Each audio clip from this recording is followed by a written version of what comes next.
আসসালামু আলাইকুম, কেমন আছেন সবাই? আজকে আপনাদের সঙ্গে একটা রেসিপি শেয়ার করব। এই সবজিটাকে ইংলিশে চায়োতে বলে আর পর্তুগিজে এটাকে শুশু বলে।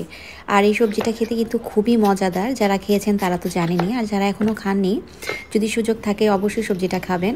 আমার তো খুবই পছন্দ। এই সবজিটা কিন্তু অনেক শরীরের জন্য উপকারী। তাহলে চলেন কথা না বাড়িয়ে রান্নার কাজে চলে যাই।